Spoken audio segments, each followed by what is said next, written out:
UFC Fight Night Vegas 51, Luque versus Mohamed 2 just took place, and I'm going to go through the entire card and give my event recap, starting with the early prelims, ending with the main event, giving my reaction and breakdown to every single fight on the card. It wasn't the most exciting card in the world, however, there were some good moments and some standout performances. We start straight away with the early prelim opener of Heili Alateng versus Kevin Kroom, immediate first round KO. There was some controversy about the stoppage, but it was much like another stoppage that happened further on up the card with Beza versus Fialho. Heili Alateng landed a very good punch, and you can see why the referee jumped in. It's just unfortunate how quickly Kevin Kroom responded afterwards. When I first watched the KO out the corner of my eye, I was thinking, you know what, it was a decent KO. I was setting up the stream. I looked at it, I thought it was a decent KO, but it was a bit of an early stoppage. I look back at it.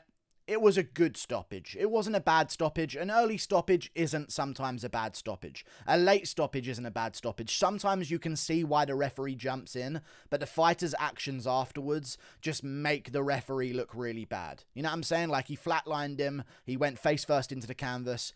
If he doesn't move after that, it's a great stoppage. But unfortunately, when the referee jumped in, he popped right back up.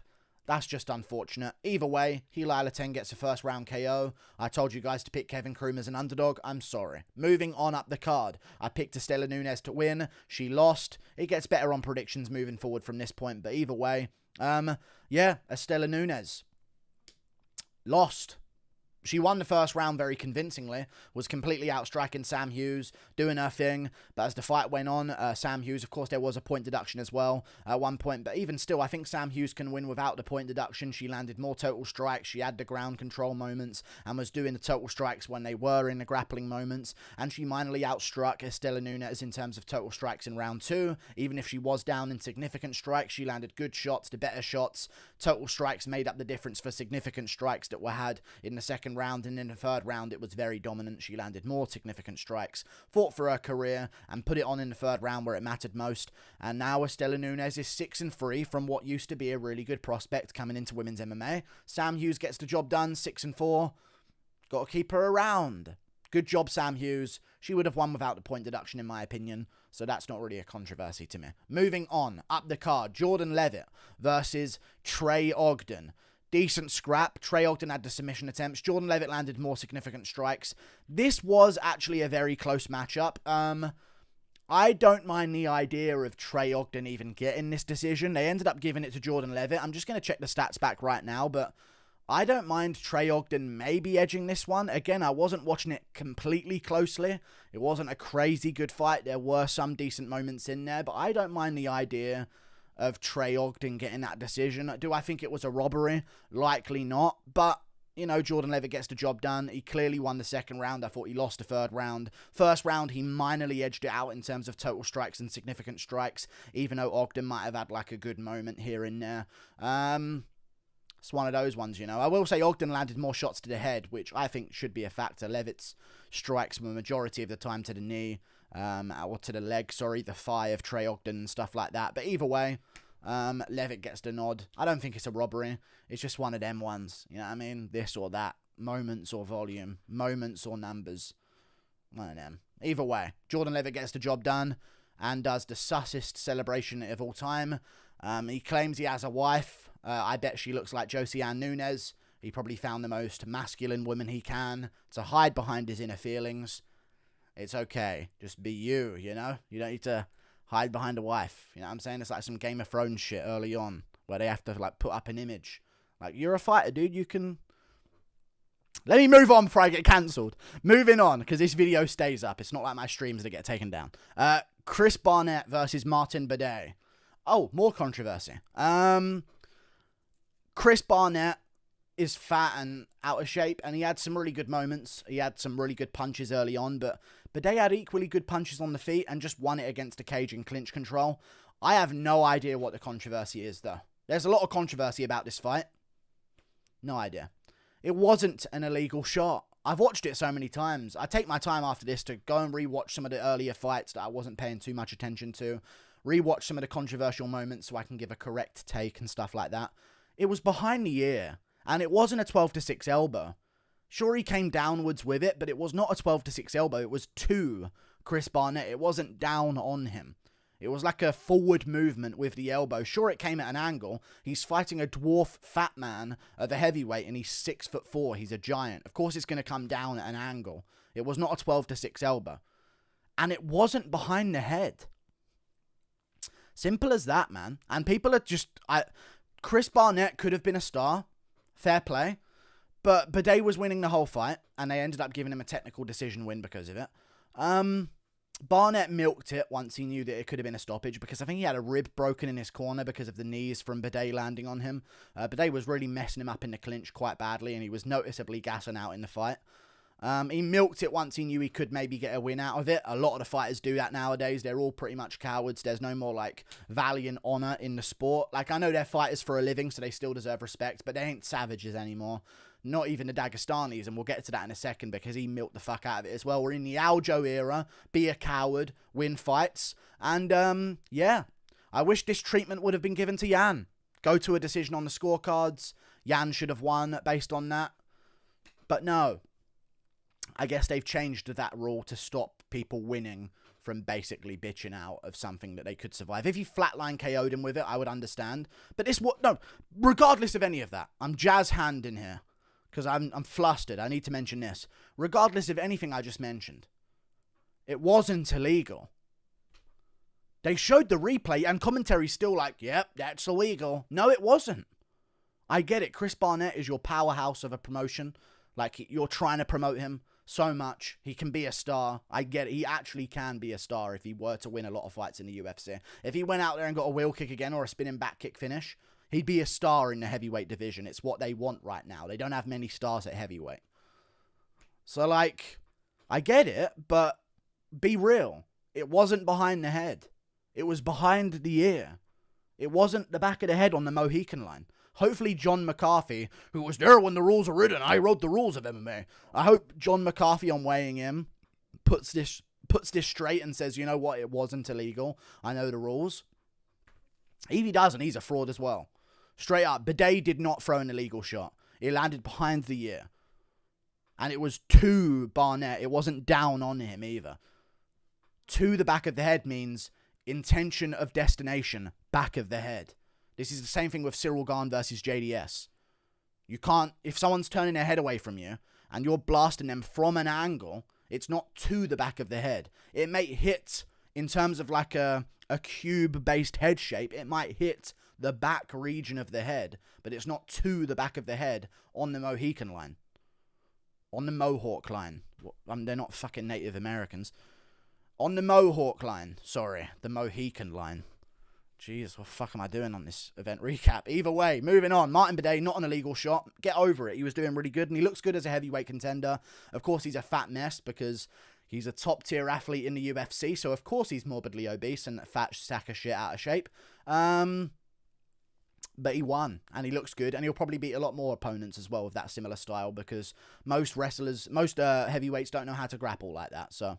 Good clinch control, gets the job done, and looked okay on the feet as well, very defensively responsible. Martin Buday gets it done, not illegal at all. Moving on, up the card, Rafa Garcia versus Jesse Ronson. More controversy. Oh my god, it was all over the place tonight, just like Bellator last night. Rafa Garcia wins, rear naked choke in the second round, good for him. Not illegal. Not illegal. The knee was up when his knee landed. Fair enough. It was up by literally like a millimeter. But it was up. It was up.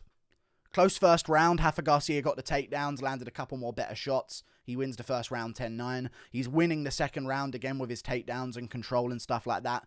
He's winning 10-9, about to be in the second round. What's his name? Jesse Ronson starts getting up against a cage. He tries to time him as he gets back up. He slightly times it a little too early, but early enough, it wasn't an illegal strike. If you really look at the replay, what we need is for these types of fights is like a very canvas level camera. Forget all this looking down at it from like over the top of the cage. We need like a one camera system on like a pulley around the edge of the octagon where they've done all of those special effects nowadays, and just have it sort of like moving around. You know what I mean? Like just a mini little camera that you would put on like a referee cam at PFL. and have it sort of mobilized on like a pulley system, on like a track that like encloses the octagon in like a ring. You know what I mean? And it just sort of goes around wherever the guys are against a cage. We go around, and this little camera that's like canvas level can look and actually see if that knee's up. The knee was up, in my honest opinion. I was watching it, I rewatched it a couple of times. That knee was up. It didn't do too much damage. Ronson continued, and then Rafa Garcia was like, well, I'm not going to risk maybe gassing in the third and losing the third and then maybe going to a draw here. I'm the better fighter. I'm going to start pushing the action a little bit more. Started taking the back a little bit more and got the rear naked choke, but the knee was up off the ground by like a millimeter or two. I know it's weird to look at, but it was like technically legal. Commentary calls it illegal again. Moving on, up the card to another fight, which was Drakkar Klose versus Brandon Jenkins. Respect Brandon Jenkins. You've got a hell of a chin, in all honesty. Or Drakkar Klose has zero power, because he took so many massive shots in the first and second round of this fight, and eventually Drakkar Klose put him away. It was a good stoppage, but I'll say this, if that wasn't stopped, it was a good stoppage because of the way he went down, and he went down twice over and over, so it was like, I get why they stopped it completely. Great stoppage. I'll bet you if they let that go, he would have somehow survived. Like, this guy's chin is weirdly good. For a guy who cuts that much weight to make lightweight, Drakkar Klose was the one who struggled with the weight cut. Brandon Jenkins looked like a fucking welterweight in there. I was expecting maybe him to be a bit more drained. Maybe it would be a good bet to put a KO on Drakkar Klose because he never gets finishes, and this would be the one where he maybe would. But, yeah, he gets a 50k bonus. Great finish. Good for him because he's been out for a while due to something that wasn't his fault. People call him a coward for stuff about the Jeremy Stevens push, but he literally herniated a disc in his neck, so he had a massive injury because of it. So good for him to get the 50k bonus. A little bit more payment for him. Probably like doubled his paycheck overall this weekend. So yeah, Drakkar Klose gets a good win. Bit of a mismatch in my opinion. He beat the hell out of him. Really, really well. Jenkins had a couple of moments here and there, but Klose landed the bigger shots, great uppercuts in the clinch. It was the volume over and over again that Klose really made work of, you know. Jenkins could take the single shots at range at first, but once he started repeatedly hitting him with like medium shots, that's when that chin started to show a little bit of a weakness. So, yeah, Drakkar Klose gets it done. Great win by him. Moving on up the card, Lina Lansberg versus Pannie Kianzad. Good fight. It got fight of the night. I wish it didn't get fight of the night, in all honesty. It was a decent one, but it was only decent compared to the other fights on the card. So I don't think it deserved 50k, but they're female, so they're gonna fucking get it at any cost the UFC can, because we're in a degenerative society, and we can't just give things based on merits and awards at this point. I actually think Lazzez versus Loosa was more fun. The volume was way higher. The risk of danger was way higher. Sure, there was no knockdown or anything like that, but their volume and activity was way higher than the Kianzad versus Thingy fight, and they're at a much higher weight class as well. So if you look at the output of Lina Lansberg, Pannie Kianzad for 15 minutes, other than that one knockdown, 64 total strikes for Lansberg and 109 for Pannie Kianzad. And you look at Loosa versus Mounir Lazzez, 141 for Lazzez, 91 for Loosa. Pretty much all of their strikes were significant strikes as well, whereas like a good majority of the Kianzad and Lansberg fight was total strikes rather than significant strikes. Like almost double for Lansberg. But either way, Kianzad won. Good boxing combinations. Got dropped in round 2. Other than that, she was winning the entire fight. But they'll find any single fucking reason they can to give a women's fight a fight of the night bonus, because they're also good, guys. They had one good fight out of the last 10 women's fights. So it was decent. Good scrap. I'm not even joking. It was quite good. Kianzad actually has some decent boxing skill. Lansberg kept rushing in like a clown. Kianzad gets it done. Very good performance. I get creepy vibes from Lansberg now. I mentioned this in the live stream. I've just watched JCS interrogation documentaries, completely besides the point of this fight. JCS interrogation things with the Lazarus case, and it's the woman who, like, vicious... I'm not going to get into the details of it. I don't want to get demonetized, but it was the woman who did something crazy. Lazarus. I can't remember her first name. Leslie Lazarus or something like that. But Lina Lansberg looks exactly like her, and it was kind of bugging me out a bit in the walkouts and stuff. Moving on. Anyway, Devin Clark, William Knight. Uneventful while it started. While it finished, very eventful. Devin Clark gets a third round KO. William Knight had a massive weight advantage here. I actually picked him to win this one. He had a couple of decent moments in the first round, at least. I thought he won the first round, maybe, pretty clearly. Round 2 was Devin Clark. Not enough for a 10-8 round. If he would have kept it on the ground towards the entire second round and landed those shots until the end, maybe there'd be an argument for a 10-8 round in terms of total strikes. He landed like a 80 or so strikes on the ground. Not 80, like 70 strikes on the ground against William Knight in that second round. Just punching him over and over again. So I could see an argument maybe of going towards Devin Clark 10-8, but then at the end of the second round, he didn't keep him down the whole round. William Knight popped out of it out of nowhere. The HGH kicked in. The steroids kicked in. He pops out of nowhere massively. Rises to the top. Clark falls off of his back or something like that. So good for William Knight. He showed good resilience there, but in the third round, he just had no gas in the tank. I picked him to win in the first.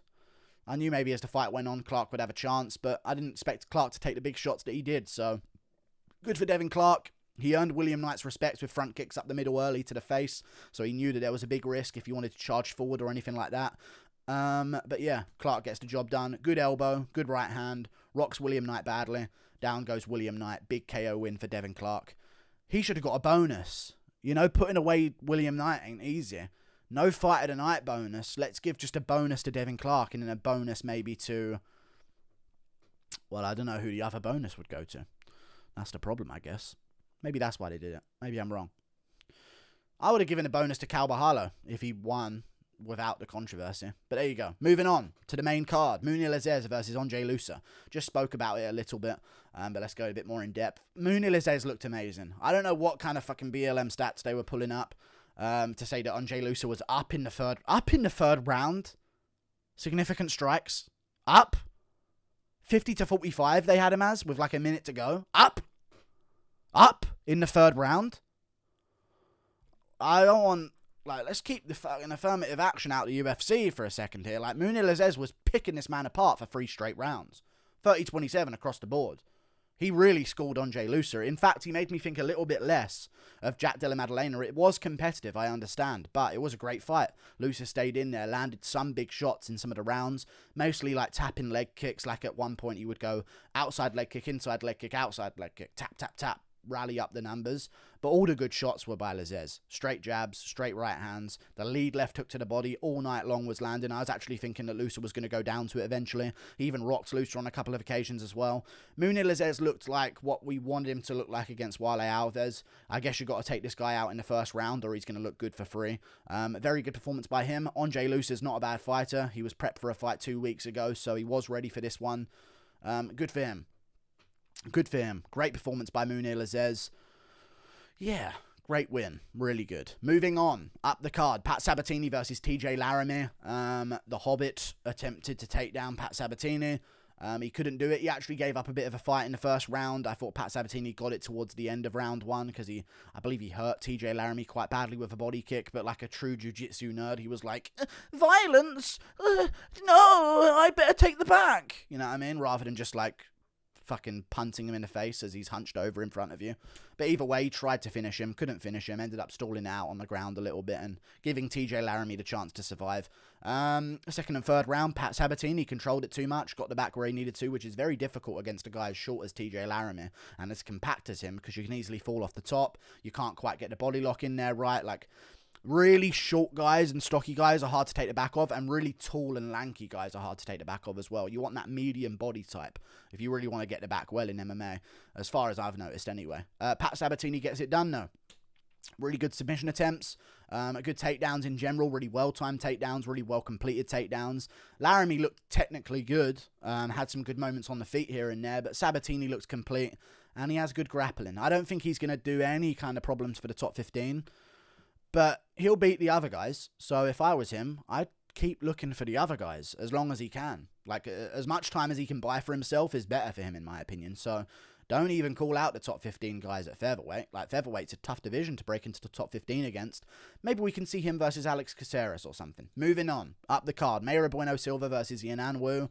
I gave it to Mayra Bueno Silva. Completely correct decision.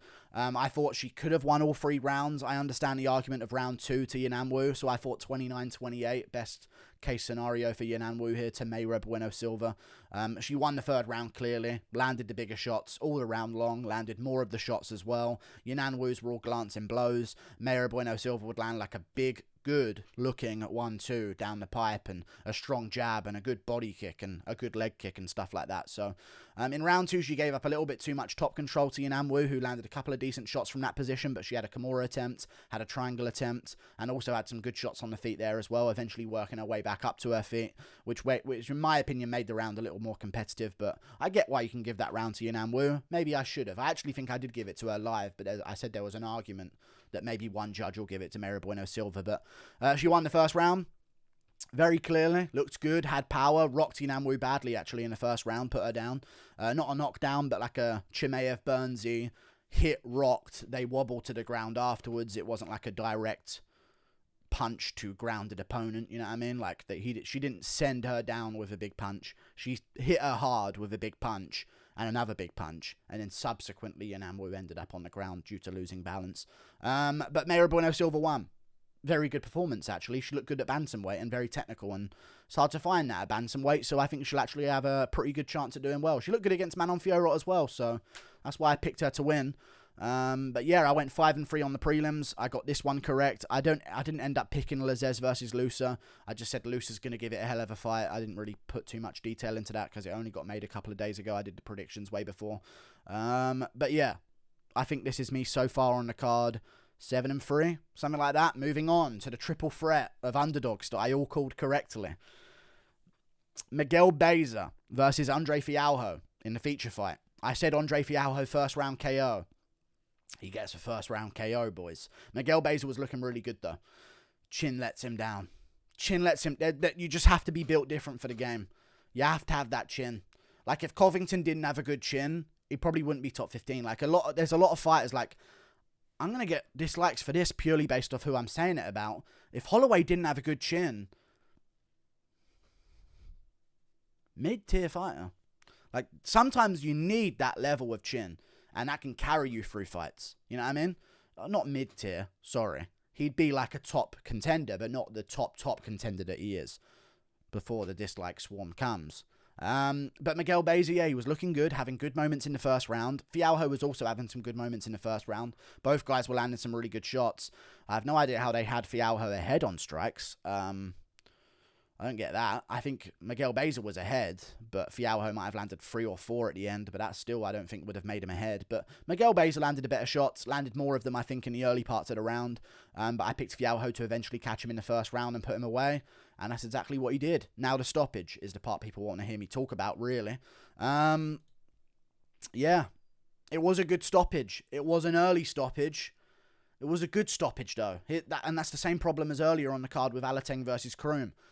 He went down like he was out cold. Like, it's tough to blame a referee because in an alternative universe, there's follow-up shots on an unconscious opponent and people are blaming the referee. Like, that's one of them ones. You know what I mean? Like, I get it. I get why the ref stepped in. I think it was Herb Dean. I completely get it. It might have been the other guy, Mark Smith or something that was on JRE, the other black guy, but I get it. I know why he stopped it. It was a good stoppage in the moment that he stopped it. It's just a shame that once he stepped in, Beza was right back with it and shooting for a single leg. You know what I mean? Because he went down like he was out cold.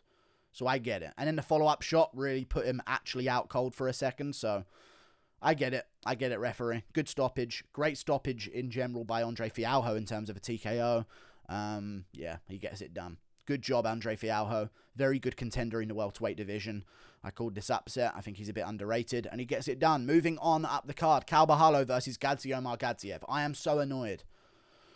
This was the one foul that actually was a foul in the fight. People should start calling him, rather than Borralho, Foul Borralho from now on. It's perfect for his name. I think that's a good thing by me. I think we need to get that trending immediately. But as much as I just said I want to rename this man because of his mistake, I don't want it to overlook the great performance he had. I thought he would, like, stuff the takedowns early, win the scrambles early, because I knew he had great grappling. I knew he was bigger than Omar Gadziev as well. People were like, Gaziev's 6'1", Borralho's 5'10". I looked at the regionals. I've been doing a lot more research for these cards recently. I think you guys might be able to notice by some of the picks that have... I don't think I've had a negative card all year long.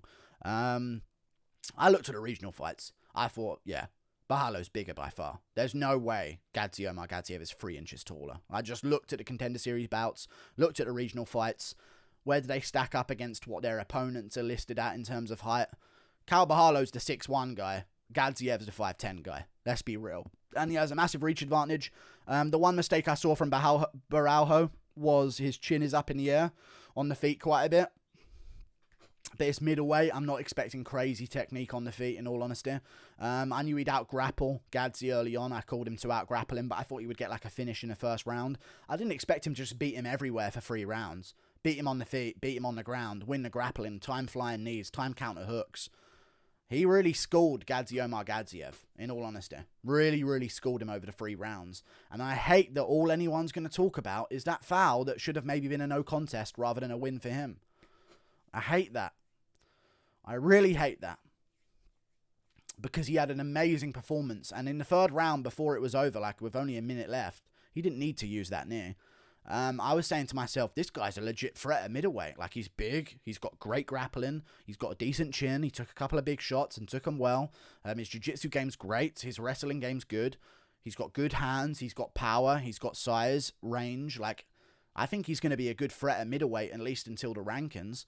But yeah, I thought he won very well. Looked very, very good. I called him as an underdog. The knee was illegal. Omar Gadziev milked it beyond belief. His initial reaction to getting kneed was immediate. Oh, I need to grab a single. I need to work my way back up to my feet. Oh, wait, it was illegal. Oh, God, the headaches, they're kicking in. The voices, the demons, are they coming to get me? Like, we just watched Beza legit get KO'd. Pop right back up. I'm fine. It was an early stoppage. I'm fine. But when they know they can get something out of it, the jaw. He was actually doing shit like that. Like ringing in my ear. Like, shut the fuck up, man. Aljo era has created a bunch of pussies in this sport, man. Get the fuck up, you disgrace to Dagestan. No cliff is safe with this man on it. Do not let this man on your cliff. I'm speaking to the Dagestani community. If you are on a cliff in Dagestan, do not let this man on your cliff. Chuck rocks at him as he's trying to climb up. Do not let this man back. He's not a warrior of your people. He's a disgrace. And I hope that they're going to go at him for this, because they would do if it was Habib milking something like this. So go after him. And don't let this go astray. Don't make it a Carvajalo illegal. Make it a Omar Gadziev's a pussy. He's in a vulnerable position. He's playing the fucking hand game. You should be able to knee someone in the face from there. Should you be able to knee someone in the face when they're on the bottom and you're on top inside control, or you're on bottom like McGregor did to Habib? That's completely illegal. That's unfair. It's like a cheap move. You shouldn't do it. You can actually inflict damage by pummeling your knee into someone's face like that. If they are playing the game of, but my hand's down, you can't, smashed him in the fucking face with a knee immediately. Should it have been a win for Borralho? No. I only thought they gave a win to Buday because it wasn't illegal. But it turns out they considered it illegal and still gave him a win. They should have made it a no contest. Until they change that dumbass rule. If it happens, if the guy is winning, no contest. If the guy is losing, DQ. DC made a stupid point. Every strike I've ever thrown is intentional. Of course it is. He meant to throw a knee. He didn't mean to do it whilst the hand was still down. He's feeling Gadziev work his way up. I'm going to time it as his hand comes up and get him. He didn't work up quick enough. It's not intentional because the move is intentional. Because there's also a factor of when you use the move and what your idea of the legal part of throwing the move is when you throw the move. You know what I mean? So it's not every strike I've thrown is intentional. It's intentional. That's not it, okay? He didn't expect him to be still downed. He was still downed. Accidental in terms of his use of the move. The move itself was intentional. Doesn't make it an intentional foul. Stupid. Why would he throw away an entire fight like that, you idiots, DC? Either way, if they're losing and they use an illegal move, DQ because they're losing, and you could assume that they're using that illegal move to try and get one over on their opponent and get the fight back in their hands. If they're winning and they use it, we shouldn't assume guilt. Shouldn't assume intention. No contest. But either way, they gave it to Borralho, and I'm glad they did because he's a great contender, and hopefully he doesn't make that mistake again. Moving on up the card, Vicente Luque versus Belal Muhammad. I've already spoken about this in detail, so I'll keep it brief. Belal out-IQ'd him. Out-IQ'd him. I called this fight happening, another underdog of the night that I called. Belal Muhammad out-IQ'd him. mixed it up well, shot the takedowns in the middle. Luque couldn't let go his hands because he was worried about being taken down. Luque doesn't he doesn't have good takedown defense. He has good grappling defense on the ground and he can work his way back up to his feet. But he needs to accept that he will be taken down. He fought with the intention of, I'm not letting him get me down. You should have fought with the intention of, give a fuck if he gets me down. I'll get right back up and fucking smash him. But because he didn't fight with that, he fought with the intention of, don't let him take me down, don't let him take me down. He didn't let his hands go and do the damage that he needed to against Belal Muhammad. And eventually Belal Muhammad just got it done too much, got the points where he needed to and won the fight by unanimous decision. 4 rounds to 1 in my opinion. At worst for Belal Muhammad it was a 3-2 decision, so there's no argument about who won. I've seen a couple of comments actually saying that Luque should have won. Shut up. Shut up. Okay? It's like the Aljo Yan thing. I know you don't like him, but there's a criteria and this is how it's done. Belal won. Clearly. I thought he won the 4th as well. 4-1. So either way, Belal Muhammad gets it done. Like and subscribe. Thank you for watching. Move that button up there. Move it. Click it. Toodle pip. I'll see you later. Goodbye.